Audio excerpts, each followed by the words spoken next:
نحمده ونصلي على رسوله الكريم اما بعد اعوذ باللہ من الشیطان الرجیم بسم اللہ الرحمن الرحیم۔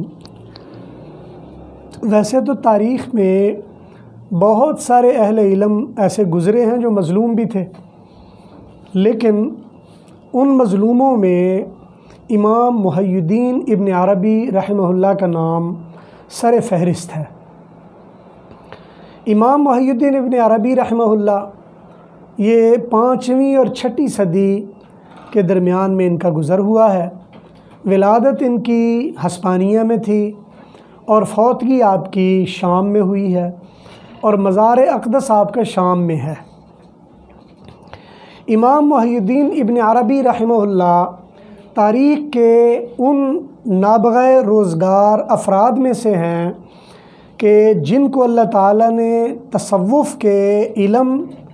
یا تصوف کے عمل یا تصوف کی فکری روایت، تینوں روایتوں کا امیر اور امام بنایا۔ اللہ تبارک و تعالیٰ نے آپ کو وقت کا ایسا مجتہد بنایا کہ تصوف کی عملی روایت بھی آپ پر بدرجہ اتم تھی، اور علمی روایت بھی آپ پر بدرجہ اتم تھی، اور فکری روایت بھی تصوف کی آپ پر بدرجہ اتم تھی۔ تو ویسے تو سمجھنے کے لیے سادہ لفظوں میں یوں کہا جا سکتا ہے کہ تصوف کی علمی روایت کہتے ہیں کہ جب آدمی کے ذہن میں تشویشات یا اختلافات یا انتشارات ختم ہو جائیں اور آدمی کے مزاج میں یقین کی کیفیت پیدا ہو جائے، اور فرمایا کہ حتیٰ یأتیک الیقین، یہاں تک کہ یقین والی کیفیت پیدا ہو جائے، اس کو تصوف کی علمی روایت کہا جاتا ہے۔ اور تصوف کی عملی روایت اس کو کہا جاتا ہے کہ جب انسان کسی بھی نفس اور شیطان کی آمیزش اور ان کی یعنی ان کی آمیزش یا ان کی گمراہیوں یا ان کی آمیزش سے وہ اپنے آپ کو محفوظ کر لیتا ہے، تو یہ اس کی یوں سمجھنا چاہیے کہ علمی روایت بھی آ گئی اور یوں عملی روایت بھی آ گئی۔ یعنی عمل سے آدمی اپنی سطح کو یا اپنے مزاج کو یقین کے درجے میں لے جاتا ہے، اور علمی روایت میں آدمی شکوک و شبہات سے باہر نکل جاتا ہے۔ اور تیسرا ہے فکری روایت، اور فکری روایت کا معاملہ زیادہ مشکل ہے، اور یہ اگر تاریخ میں دیکھا جائے، تاریخ اسلام میں، تو ہمیں گنتی کے چند لوگ نظر آتے ہیں جو فکری لحاظ سے تصوف کے یا طریقت کے اعلیٰ ترین مقام پر پہنچے ہیں۔ اس لیے کہ جب طریقت میں فکری لحاظ سے آدمی کو کمال حاصل ہوتا ہے تو اس کمال میں آدمی کے مزاج میں، یعنی اس کمال کی وجہ سے آدمی کے مزاج میں دوئی ختم ہو جاتی ہے، جس کو عام ہمارے طریقت میں کہا جاتا ہے کہ تصوف کا اصل مقصد دوئی کا ختم ہو جانا ہے۔ جہاں دوئی باقی رہتی ہے، اس کا مطلب فکری انتشار ابھی قائم اور موجود ہے۔ یہ تمہیدی باتیں ہیں۔ اس کے بعد میں اگلی بات یہ کرنا چاہ رہا ہوں کہ امام محی الدین ابن عربی رحمہ اللہ انہوں نے ویسے بہت ساری کتابیں لکھیں، 450-500 کے قریب آپ کی کتابیں ہیں، اور اگر یوں کہا جائے کہ 550 کے قریب کتابیں وہ 350-400 مختلف علوم پر قائم ہیں، تو یہ بعید نہ ہوگا۔ اور امام ابن عربی ایسی شخصیت ہیں کہ ان کی کسی بھی کتاب کے بارے میں بولنا یا کسی کتاب کے بارے میں پڑھنا یا کسی کتاب کے بارے میں تبصرہ کرنا یا کسی کتاب کے بارے میں رائے قائم کرنا، یہ اس لحاظ سے کہ بس آپ کو نام پتہ چل جائے محی الدین ابن عربی اور اس کے علاوہ آپ کو کچھ جاننے کی ضرورت نہیں، بس آپ لٹھ لے کر کھڑے ہو جائیں اور ابن عربی کی مخالفت شروع کر دیں، یہ چیز تو عام آپ کو مل جائے گی۔ لیکن ابن عربی کی فکر کو سمجھ کر پھر اس پر تنقید کرنا، یہ آپ کو پوری تاریخ میں کوئی بندہ نہیں ملے گا۔ ابن عربی پر تنقید کرنے والوں میں اپنے زمانے میں ابن تیمیہ نے بڑا ڈھول پیٹا لیکن حقیقت بات یہ ہے کہ میں ابن تیمیہ کو مکمل پڑھنے کے بعد اس کا 37-38 جلدوں میں جو اس کا فتاویٰ ہے اور دوسری کتابیں بالاستیعاب دیکھنے کے بعد آج بھی میں اس نظریے پر ہوں، اور پہلے بھی اسی نظریے پر تھا کہ ابن تیمیہ نے محی الدین ابن عربی کی کتابیں تک نہیں دیکھی ہیں۔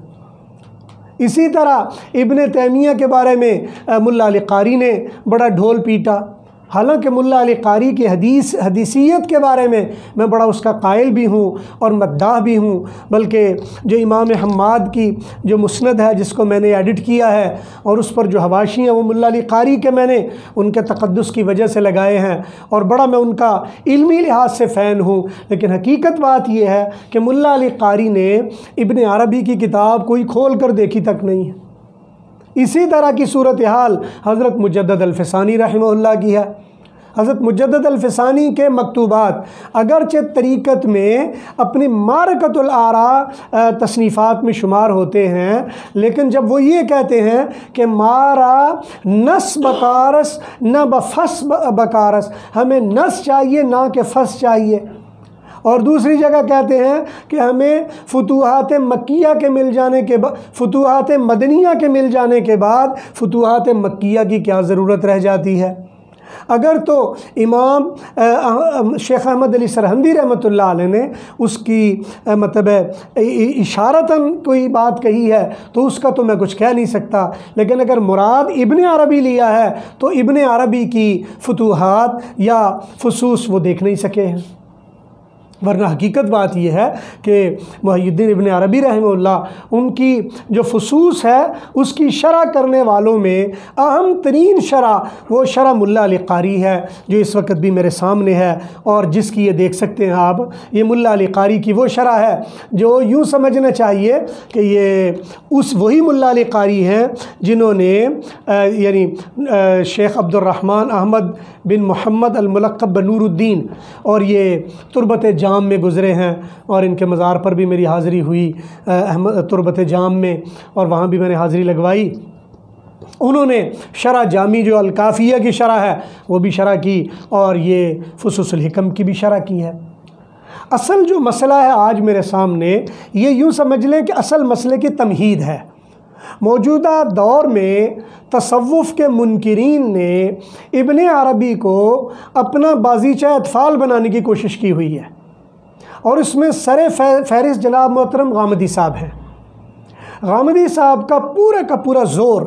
میرا خیال یہ ہے کہ میں بعد میں انشاءاللہ بالاستیعاب اس پر میں ریکارڈ کرواؤں گا، ان کی ایک ایک بات کے جواب بھی دوں گا اور تفصیل سے بھی بتاؤں گا کہ ان کو دھوکہ کہاں سے ہو رہا ہے، غلط فہمی کہاں سے لگ رہی ہے، اور یہ غلط فہمی ان کی خود پیدا کردہ ہے یا کوئی ان کو پیدا کر کے اس میں ڈال رہا ہے، یہ بعد میں کروں گا میں۔ لیکن آج کا یہ مضمون سمجھنا چاہیے کہ یہ یوں سمجھ لیں کہ جو منصب نبوت ہے اس کے لیے ایک تمہیدی موضوع ہے۔ یہ آج کا میرا موضوع یہ تمہیدی موضوع ہے۔ غلط فہمی یہاں سے شروع ہوتی ہے۔ عام طور پر جو معتزلہ ہیں، معتزلہ کو چونکہ عام اہل علم عقائد والے قدریہ بھی کہتے ہیں،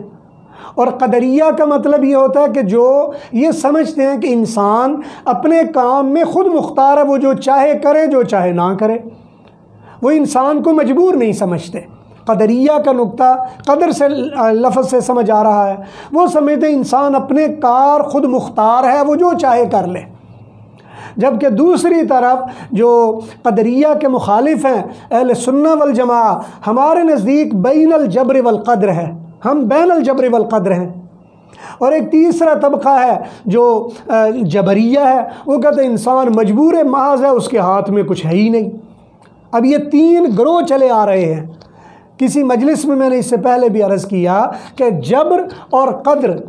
یعنی ایک طرف مکمل جبر ہے، ایک طرف مکمل اختیار ہے۔ ایک طرف یہ کہا جاتا ہے کہ انسان اپنی مرضی سے کچھ کر ہی نہیں سکتا، اور ایک طرف کہا جاتا ہے کہ انسان کی مرضی کے علاوہ کچھ ہو ہی نہیں سکتا۔ یہ دو الگ الگ نقطہ نظر ہیں۔ ان کے بالکل درمیان میں ایک نقطہ نظر ہے جس کو ہم بین القدر والجبر کہا جاتا ہے، یا جس کو ہم اہل سنت والجماعت کا درمیان والا راستہ کہہ لیتے ہیں۔ اب اہل سنت والجماعت کا جو درمیان والا راستہ ہے، ہماری نظر میں انسان نہ تو مجبور محض ہے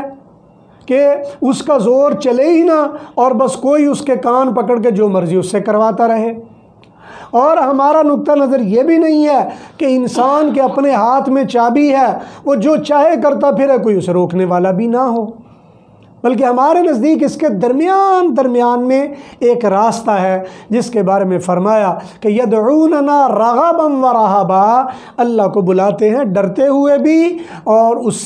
اس کی طرف دھیان دیتے ہوئے بھی۔ اسی طرح اللہ تبارک و تعالیٰ کی طرف جب متوجہ ہوتے ہیں تو اللہ تعالیٰ کی رضا بھی پیش نظر رکھتے ہیں اور اس کا خوف بھی پیش نظر ہوتا ہے۔ اب مسئلہ یہاں سے یہ شروع ہوتا ہے کہ کیا انسان اپنے معاملات میں آزاد ہے یا مجبور ہے یا ان بٹوین ہے؟ اب جاوید احمد غامدی صاحب کا مسئلہ یہ ہے، ان کی بنیادی فکر چونکہ ڈرائیوڈ بائی مطلب جبریہ ہے یا ڈرائیو بائی قدریہ ہے، وہ کہتے ہیں کہ جناب انسان اپنی مرضی سے جو مرضی کرے، کوئی اس کو پوچھنے والا نہیں ہے، لہٰذا جب اس کو پوچھنے والا کوئی نہیں ہے لہٰذا وہ اپنا آزاد ہے، خود مختار ہے، جو مرضی کرتا پھرے۔ یہ ایک بنیاد بنتی ہے جہاں سے یوں سمجھ لیں کہ یہ مین سٹریم کا ایگزٹ پوائنٹ ہے۔ مین سٹریم کا جو ایگزٹ پوائنٹ ہے وہ یہ ہے کہ آیا انسان ہر کام اپنی مرضی سے کرتا ہے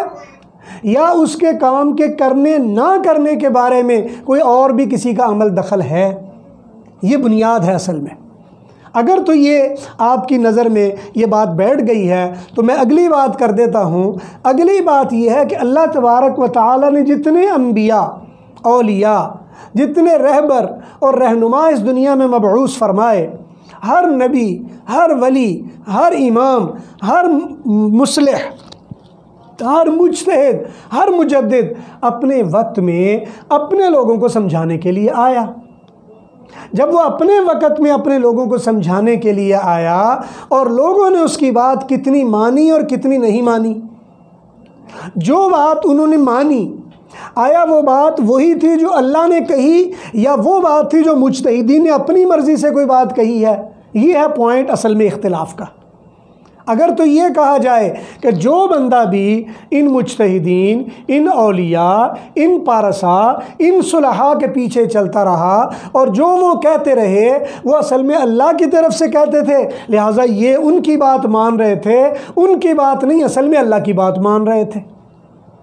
لیکن اگر یہ کہا جائے کہ نہیں جی نہیں، اللہ تعالیٰ کا تو معاملہ نبوت کے ساتھ ختم ہو جانا چاہیے، اب تو جو بندہ بھی ہے وہ اپنی آزاد مرضی سے جو چاہے کرتا پھرے، لہٰذا جب بھی کوئی بندہ کوئی بات کہنے والا کہے گا اور جو بھی اس کی پیروی کرے گا تو گویا وہ اللہ کی پیروی، نبی کی پیروی، نیک لوگوں کی پیروی کی بجائے اس بندے کی پیروی کر رہا ہے جس نے اپنی مرضی سے وہ بات کہی ہے۔ یہ ہے بنیاد اختلاف کی۔ اب یہی وجہ ہے کہ امام محی الدین ابن عربی رحمہ اللہ یہ جو فتوحات مکیہ ہے اس میں الفصل العزیری ہے، حضرت عزیر علیہ السلام کے بارے میں، اور اس میں انہوں نے ایک چیز بڑی اہم کہی ہے اور وہ یہ کہتے ہیں کہ قضاء اور یہ جو قدر ہے یہ اللہ تبارک و تعالیٰ کی طرف سے ہے، اللہ تعالیٰ کے حکم کے مطابق ہے اور اللہ تعالیٰ کے علم کے مطابق ہے، اور جیسے وہ چاہ رہا ہے ویسے چل رہی ہے، اور جب تک وہ چاہے گا وہ چلتی رہے گی، کوئی اس کو روکنے یا کوئی اس کو منع کرنے والا نہیں ہے۔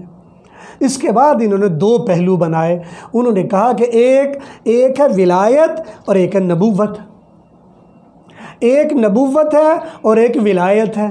یہ دو چیزیں بنائیں۔ اب یہ لفظ سن کر بعض اوقات بڑے بڑے لوگوں کے وضو ٹوٹ جاتے ہیں، اور وہ یہاں پر امام محی الدین ابن عربی جو فرما رہے ہیں کہ جو ولایت ہے یہ اصل میں دائمی چیز ہے اور مستحکم چیز ہے، مؤثر چیز ہے، دیر پا چیز ہے اور ریگولر چیز ہے، جبکہ نبوت دیر پا نہیں ہے، مؤثر نہیں ہے، دائمی نہیں ہے۔ یہ فرق ہے، امام ابن عربی اس کو فرق کر رہے ہیں۔ لیکن یہاں ہم یہ سمجھنا شروع کر دیتے ہیں بعض اوقات ہو ابن عربی نے ولایت کو اوپر کر دیا ہے، نبوت کو نیچے کر دیا ہے۔ اتنا نہیں سوچ رہے کہ بھائی مرتبے کی بات کی جا رہی ہے، ابھی شخصیات کی بات نہیں ہوئی۔ شخصیات کی بات اور چیز ہے، مرتبے کی بات اور چیز ہے۔ ایک ہے مرتبہ ولایت اور مرتبہ نبوت، ایک ہے شخصیت کسی ولی کی یا کسی نبی کی، وہ اور چیز ہے۔ اس وقت بات وہ مراتب کی ہو رہی ہے۔ مرتبہ ولایت وہ زیادہ جامع ہے اور بعض اوقات نبوت اس کے اندر آ جاتی ہے۔ امام محی الدین ابن عربی کے ہاں ایک اصطلاح نبوت مال ولایت بھی آتا ہے، وہ اسی مکتوبات میں کہیں پہ انہوں نے فرمایا،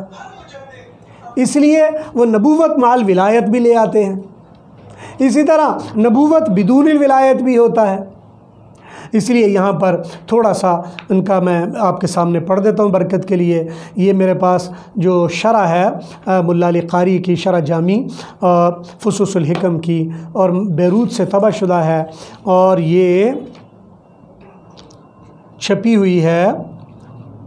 2004 کی، پہلا طبع ہے، طبع اولا،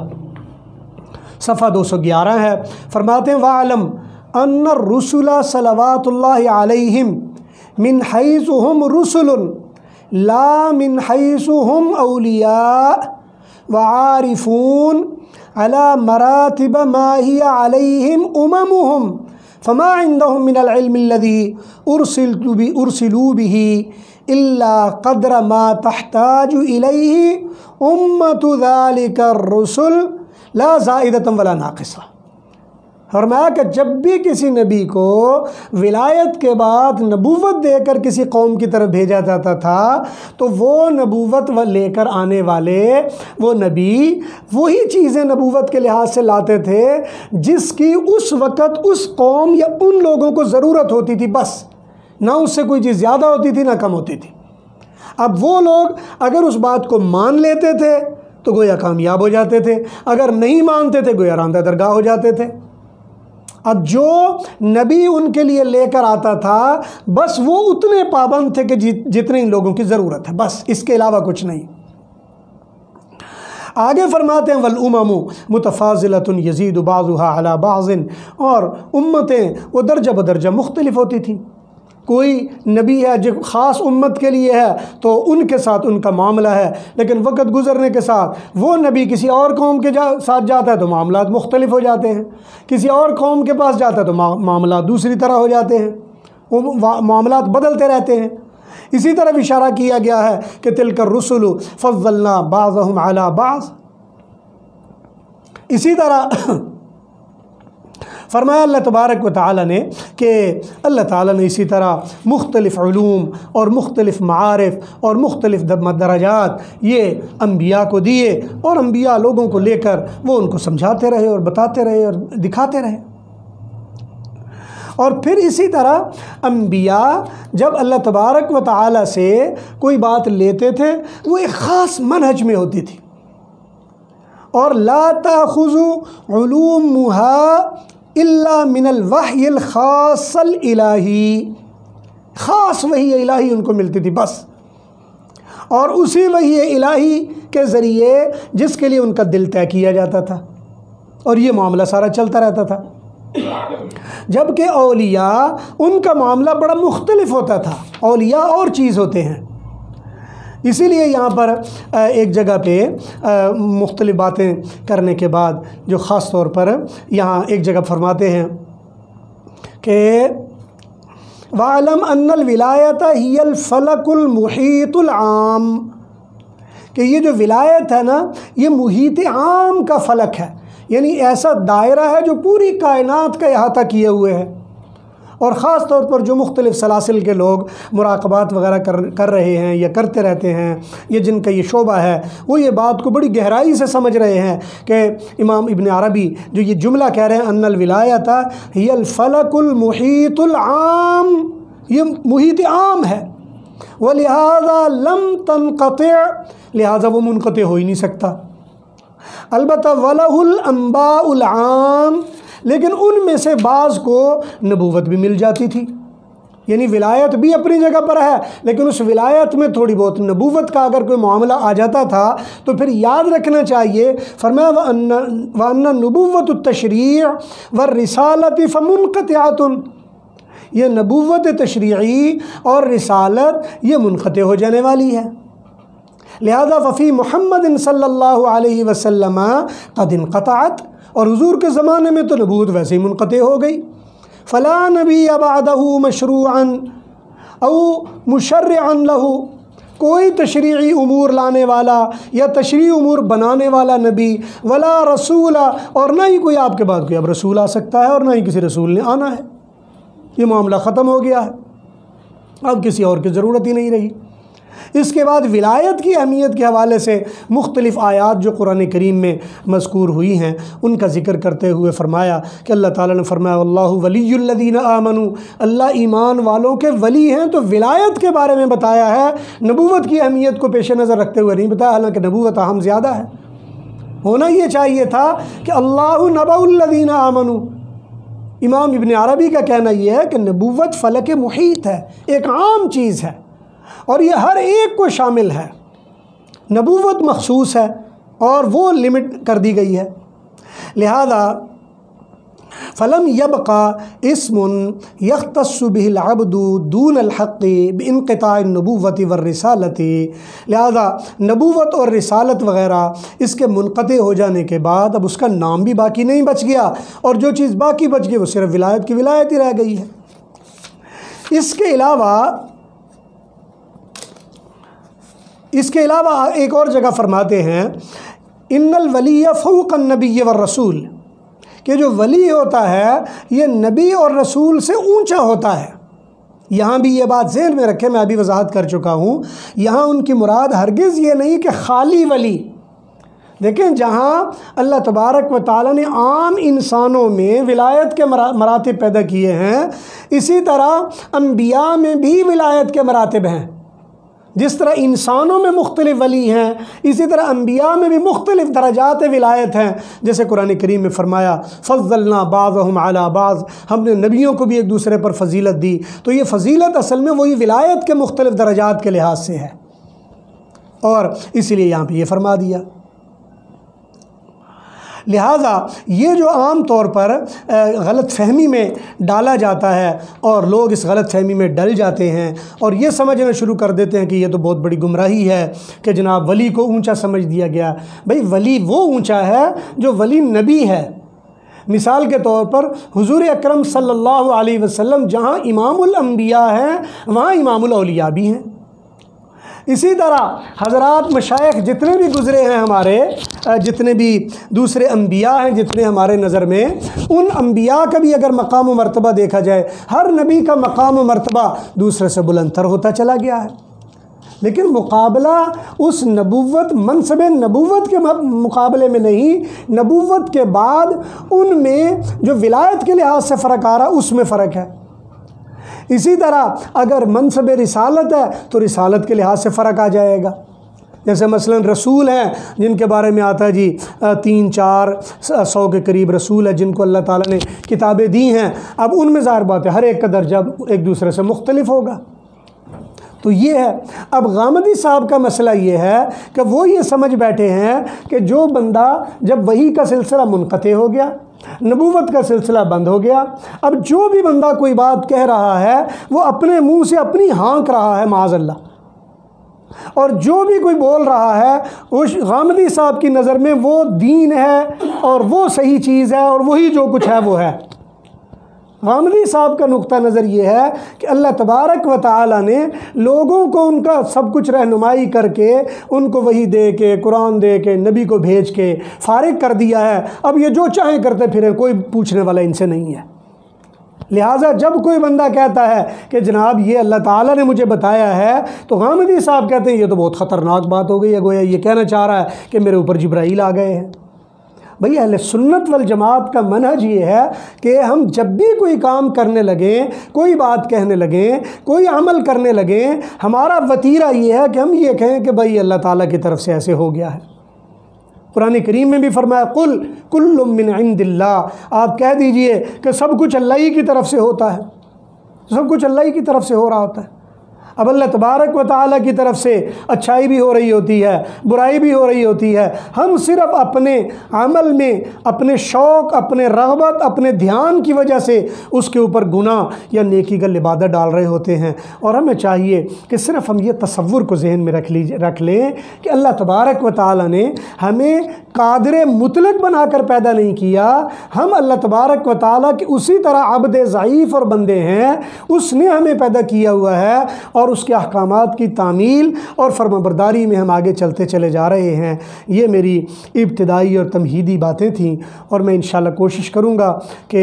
غامدی صاحب نے جو 5-4 قسطوں میں منصب نبوت کے حوالے سے اور پھر منصب توحید کے حوالے سے کچھ اپنی غلط فہمیاں شیئر کر کے اس کو علمی تحقیقات کا نام لیا ہے، تو میں انشاءاللہ ان غلط فہمیوں کا ازالہ کرنے کی پوری کوشش کروں گا۔ دعا ہے اللہ ذوالجلال سے جو کہا سنا گیا اللہ تعالیٰ سمجھنے عمل کرنے کی توفیق نصیب فرمائے۔ وآخر دعوانا ان الحمدللہ رب